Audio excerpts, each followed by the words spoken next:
दोस्तों हाल ही के अंदर एक 14 साल की लड़की का एक वीडियो काफी ज्यादा वायरल हो रहा है। कैसे इस लड़की का ब्रेन वॉश किया गया और कैसे इस 22 साल की लड़की के ऊपर 14 लाख की इनामी नक्सलवादी राशि रखी गई है। एक ऐसी लड़की जिसको ठीक से अभी बोलना भी नहीं आ रहा, इसके ऊपर 14 लाख रुपए की इनामी राशि दी गई है। ऐसे ना जाने कितने ही ऐसे बच्चे होंगे जो सुनीता की तरह होंगे और उनको ना जाने कितने ही तरीकों से शिकार बनाया गया है, जिनका बचपन उस नक्सलवाद ने खा लिया है, जिसका पता भारत के बहुत सारे लोगों को आज भी नहीं मालूम है। सोचिए, एक छोटी सी उम्र के अंदर जिसको अपने सपने अच्छे तरीके से बुनने थे, उसी की उम्र के अंदर उसको 14 लाख रुपए वाला इनामी नक्सलवाद बना दिया गया है। आखिर उसके बचपन खाने वाले व्यक्ति कौन थे और जिन्होंने उनके बचपन को खाया है, क्या एक सबसे बड़े अपराधी नहीं है? रुपए की राशि एक मुश्त सरकार के द्वारा इसको प्रोवाइड की जाएगी, जिससे कि जहाँ पर भी अपना घर बनवाना चाहती है, ज़मीन खरीदना चाहती है, उन चीज़ों में उसकी सहायता की जाएगी।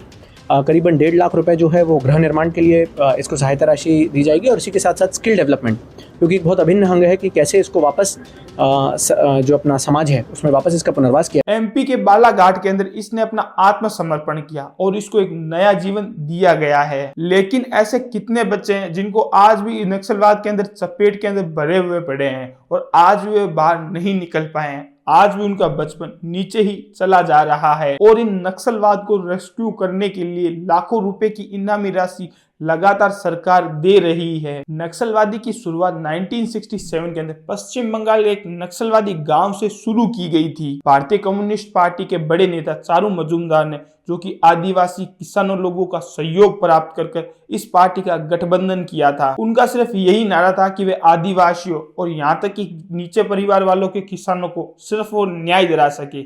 लेकिन उन्होंने न्याय दिलाने के लिए गलत रास्ता चुना था। जो भी लोग आदिवासियों को पीड़ित करते थे और जो किसानों को पीड़ित करते थे, उनको न्याय दिलाने के लिए उन्होंने सशस्त्र विद्रोह करना शुरू कर दिया था और यही आंदोलन कम्युनिस्ट सिद्धांतों को लगातार से ही प्रभावित कर रहा था। इसी वजह से माओवादी व आंदोलनवादियों का सिर्फ और सिर्फ यही मानना था कि जो व्यक्ति खेती कर सकता है, सिर्फ और सिर्फ जमीन उसी को ही देनी चाहिए। फिर उन्होंने सरकार के खिलाफ आवाज उठाई और ये आवाज उठाते उठाते इन नक्सलवादियों ने किसान आंदोलन का एक बहुत ही बड़ा रूप ले लिया था। लेकिन समय के साथ साथ ये विद्रोह बढ़ता गया और ये विद्रोह ऐसा बढ़ा ताकि ये देशद्रोह के अंदर गिना जाने लगा और ये विद्रोह इतना ज्यादा होने लगा था कि देश के लोग भी इसके अंदर सुरक्षित नहीं रह पाए थे। देशद्रोह के अंदर नक्सलवादियों की भूमिका बहुत ही बड़ी थी, जो कि भारत की सिक्योरिटी के लेकर एक गंभीर रूप से चिंता का विषय बन चुकी थी। नक्सलवादी देश के सिक्योरिटी गार्ड फोर्सेस, यहाँ तक कि वहां के इंफ्रास्ट्रक्चर को लगातार तबाह करते थे, जिससे लगातार लोकतंत्र व कानून की व्यवस्था को लगातार खतरा बना हुआ था। नक्सलवादियों की हमेशा से एक्टिविटी यही थी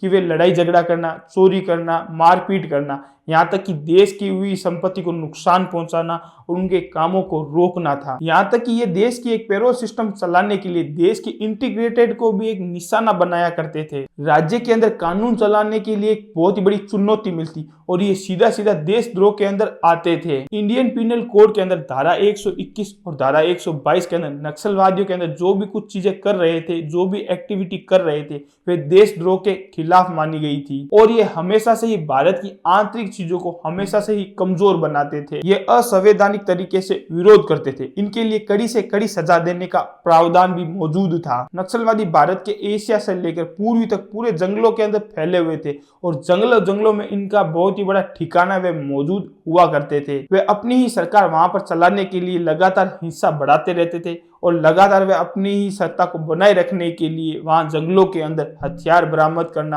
हथियारों को सप्लाई करना, ये सारी चीजों को वे हमेशा से ही लगातार चालू रखते थे। 2007 के अंदर छत्तीसगढ़ के बिस्तर जिले के अंदर 300 से ज्यादा नक्सलवादी हमले हुए थे और इस हमले के अंदर 55 पुलिसकर्मी बलिदान हो चुके थे। और 2008 के अंदर उड़ीसा के नायरे जिले के अंदर बहुत बड़ा नक्सलवादी हमला हुआ था, जिसके अंदर 14 पुलिसकर्मी मारे गए थे। 2009 के अंदर महाराष्ट्र के चिरोनी जिले के अंदर 15 पुलिसकर्मी मारे गए थे और 2 सिविलियंस मारे गए थे। और 2010 के अंदर पश्चिम बंगाल के अंदर पूरे के पूरे 24 जवान मारे गए थे। 2011 के अंदर छत्तीसगढ़ के देवात्रा जिले के अंदर कुल 76 जवान मारे गए थे। 2013 के अंदर छत्तीसगढ़ के सुखवा जिले के अंदर कम से कम 13 से 26 सिविलियंस लोगों की जान गंवानी पड़ी थी, सिर्फ और सिर्फ नक्सलवाद के कारण। और 2021 के अंदर छत्तीसपुर के बीजापुर के अंदर 23 जवानों को जान से हाथ धोना पड़ा था। सुरक्षा बलों के ऊपर हमला होना और उन लोगों को मारा जाना, ये कोई बातें आम नहीं होती।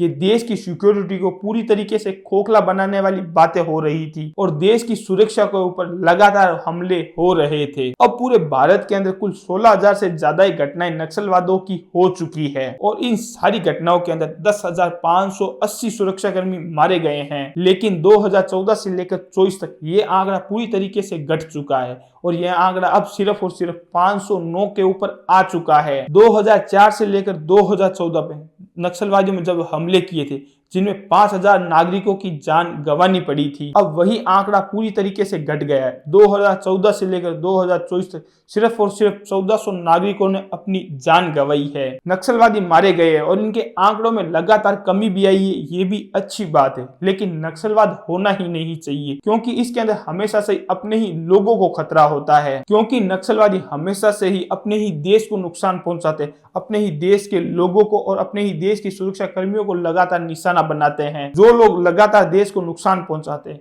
देश के सुरक्षा कर्मी को नुकसान पहुंचाते हैं, वे लोग कभी भी देश की हित के बारे में कभी भी बात नहीं कर सकते। आप सब लोगों को क्या लगता है कि नक्सलवाद किस तरीके से देश की सत्ता को परिवर्तन करता है? आप मुझे कमेंट सेक्शन के अंदर जरूर जवाब दीजिए। हो सके तो इस वीडियो को ज्यादा से ज्यादा शेयर कीजिए और इसी तरीके से अपना बनाए रखिए। जय हिंद, जय भारत।